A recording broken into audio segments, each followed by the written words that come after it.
So, short little educational video for you today for something new. Now, this is not going to be one for the purists, and I'm quite sure there'll be a few assassinators out there right now thinking I'm trying to plug the latest thing to get rich.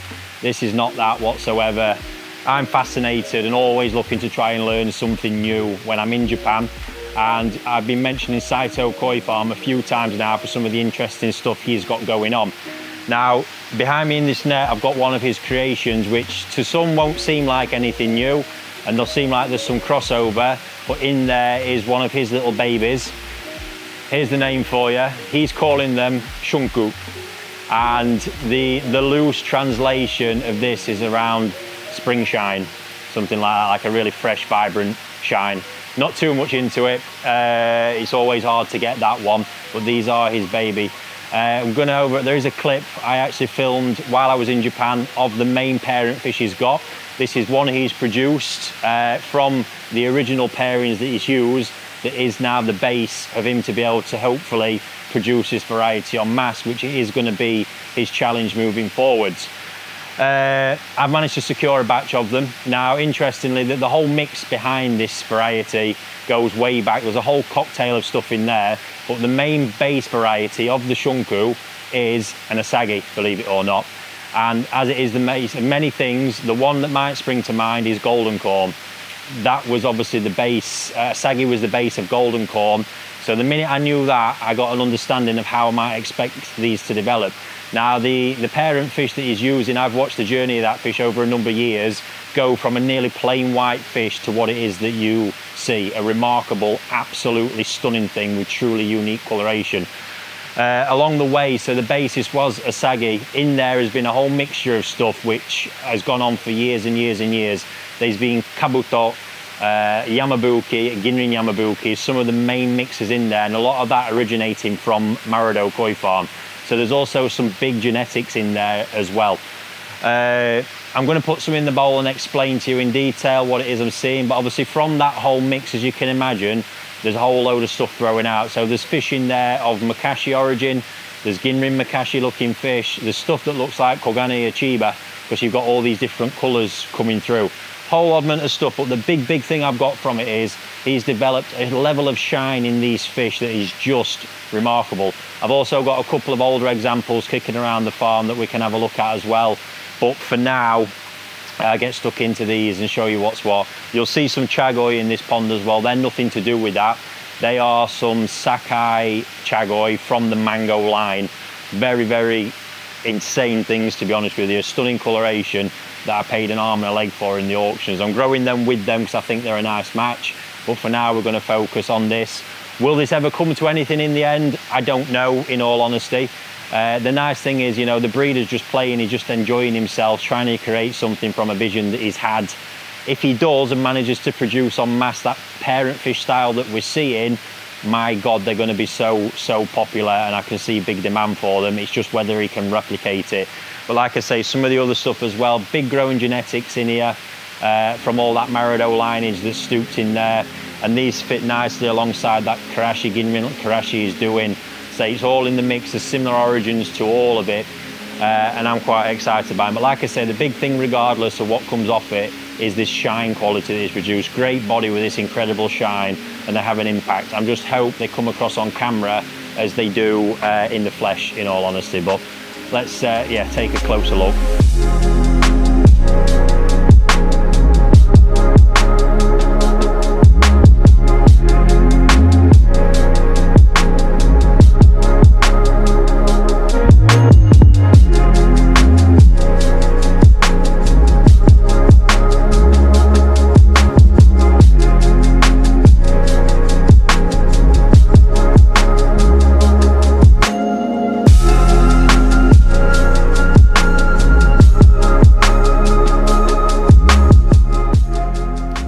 So what I've got in front of me is the shunku.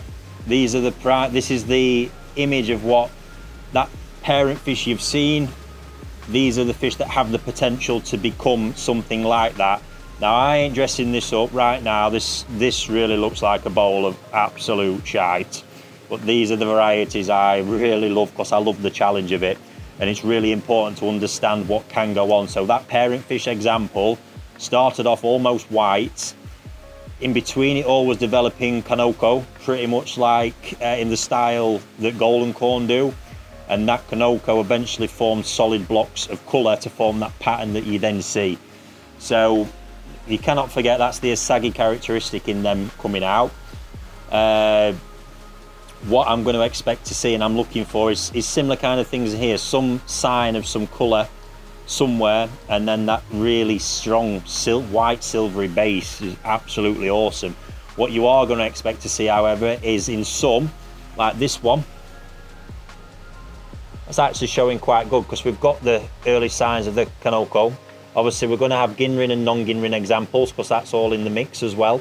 The parent fish one you saw was a Ginrin example. You see this Kanoko here has got the potential to become full blocks of colour, but the bluey greyness to it is no doubt the Asagi characteristic in the skin with that one. Doesn't show in all of them, but does in some, and it's likely that you're going to expect to see more of that along the way. Likewise, you'll get some go a bit of a deeper colour, like this one. Absolutely stunning. I mean, the coloration, again, not forgetting, it's the quality of the shine and the Ginrin he's got in these is the real impressive part. But you see that's gone a little bit deeper in colour, which again is going to be is to be expected. There's some way you can see the deeper blue patches under the skin, like this one, look. In truth, I don't know, it could be as that grows and that skin thickens, that just turns white. Not sure at the minute, but what I can see, look, is that Asagi part. I've got yellow in the base of the fins, a bit on the head and a bit on the nose. So with that fish, I'm going to expect more yellow to come on the body at some point. Again, who knows? It's like golden corn, it's like Matsukawa Baki's Komonryu and things like that. This one, another prime example. I mean, there's just the faintest patch of colour in the fins, 2 scales of yellow on the body. But if that was looking like Asagi or golden corn, that would be enough for me to keep that and see what happens. Then we've got the ones that are showing more colour, like this one. Is that potentially the finished pattern on there? We don't know. We're going to wait and see, and we're going to find out. It's a good sign that it's showing more early on. I don't think that'll stay like that. I'm expecting to probably see some more colour, but again, time will tell on how aggressive that is. The parent fish one, it was actually the biggest change come from Sansai through to its current state. So it's been over a couple of years. But again, for me, when you see the colour level, I mean, this Ginrin Yamabuki just shows a prime example of that colour level. Look, that is seriously intense with mega Ginrin and mega shine. Just really, really nice to see. So we see examples like this one, look, there's a little bit more in between. You can see how that looks. It almost looks like a metallic golden corn. That's not what we're calling these, that's not that, but there are some shared characteristics because of that Asagi base. Likelihood is all that going to thicken up? Who knows? It could stay Kanoko as it is, or it could solidify. We're going to find out along the way with these, but overall you can see, look, in a lot of examples, like with this one and the majority, they've got really big body setups. You know, that's so clean. Look, we've got colour everywhere. I think that's going to change a lot over time.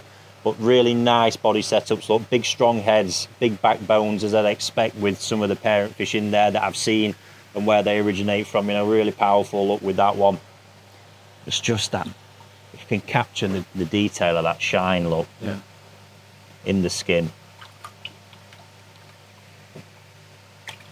It's really, really superb.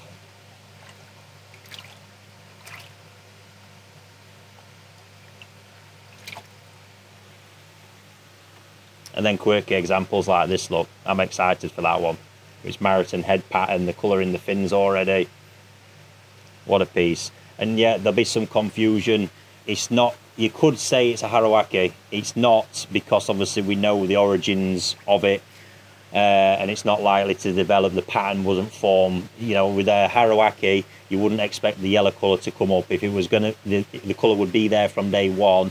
And the only way it would go with a Harawaki is the colour would be lost. I'm expecting a lot of yellow colour to develop, and that's all being driven by that Asagi characteristic. So you can see a big size variation as well. This again is an experiment, so I'm trying to retain as many of these as possible just to see what happens. Like I say, I know he's continuing to try and produce it. So it's nice to share that journey with him and raise some awareness. And just as I've said that, that one's really caught my eye, because look how this is forming. There's a real mixture of solid colour, and we can see these light faint patches, look, right now. That's colour forming. That's likely to form into a block of colour, so who knows where this one's going to end up. It's forming all down here on the tail. It's quite hard to see. It just looks messy and faint at the minute. That's because that colour's coming upwards. Just needs time.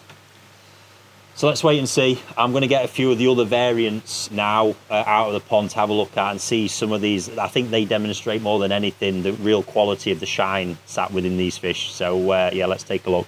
I'm impressed with these. I really am into this. So I'm still going to ask you to reserve judgment until I show you a couple of the older examples, because I think more will make sense. Because even if you saw these when I got them at 12 to 15 cm, they didn't look like this. They were just dark and not all that inspiring. The bit that inspired me once again was the shine. And you got to imagine, these are, everything gets better as these get bigger, because the fuchering comes into play. All those elements show in more detail and become more prominent in the fish. But you can see here the vast array of stuff you've got here. We've got Makashis of a really nice colour. There's Kabuto. There's stuff that really is a bit non-fitting. Ginga coming out a little bit. I mean, this here, we've got really, is it a Ginrin or Engiogun? Hard to say. All I know is the colour is intense. The Ginrin's intense. The shine's intense. I think it's just cool. There's nothing more to it than that. I'm not saying it's going to go out there and win any show. I just think that is cool. And loving koi as I do, I think it's fucking brilliant.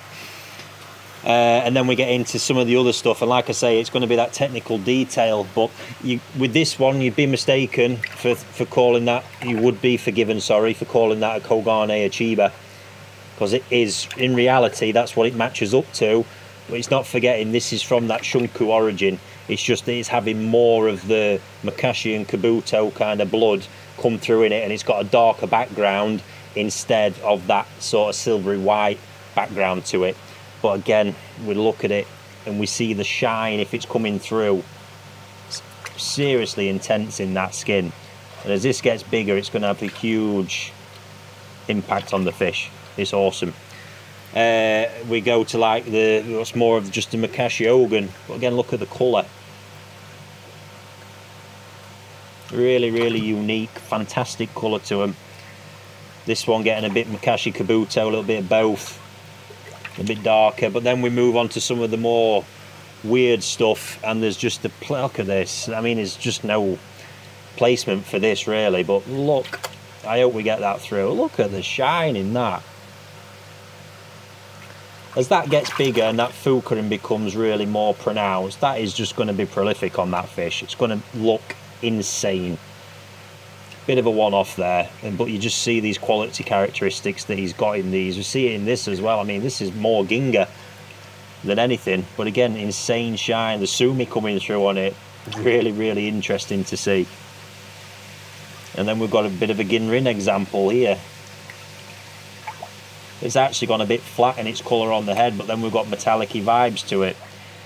Just weird, but again, when you're into koi in general, stuff like this is just nice and it's fun, to be honest with you. That's the word.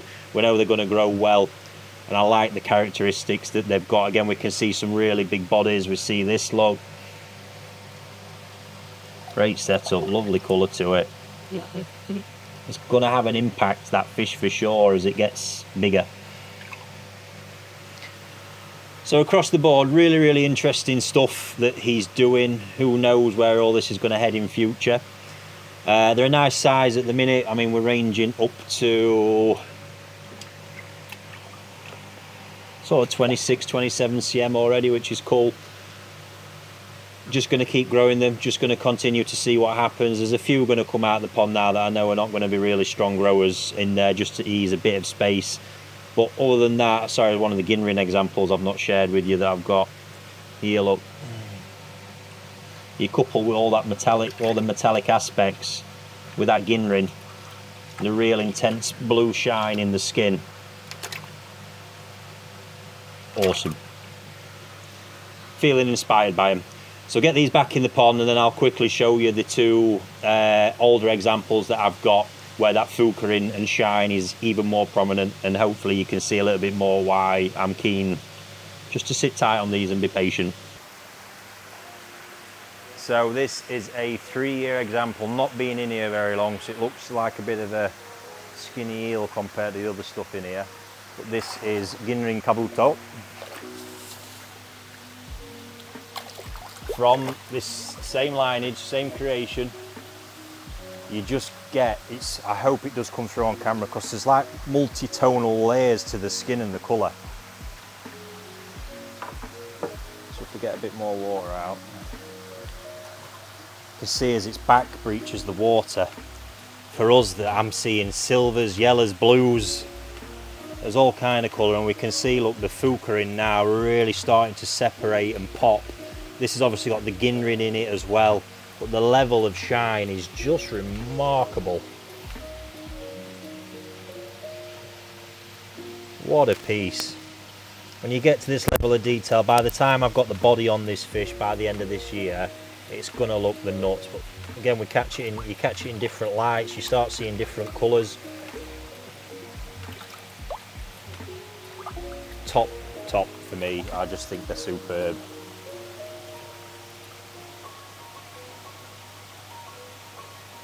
Naturally, I think the sort of hue will go slightly darker over time, but just what a piece.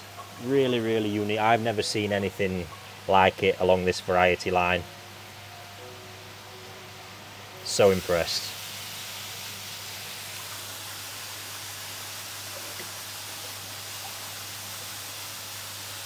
So this example is, to me, the shunku characteristics really showing through because of the insane two-tone colour of this fish.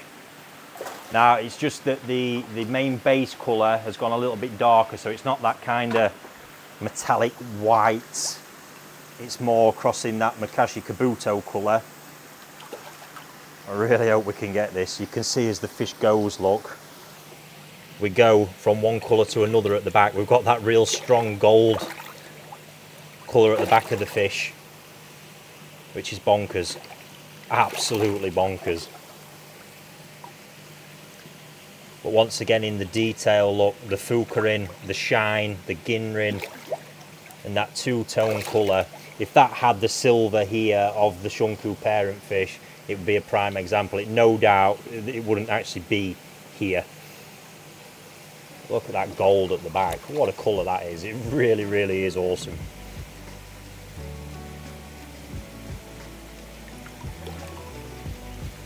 So there we have it, folks. That's why I'm feeling inspired. I think they're cool. Nothing more to it than that. And I think they're going to be good fun over the years, trying to, you know, take them examples and hope to achieve one of those mega examples like he's got. They're not crazy money as it stands. There's not many of them around either. So yeah, remember, you heard it here first.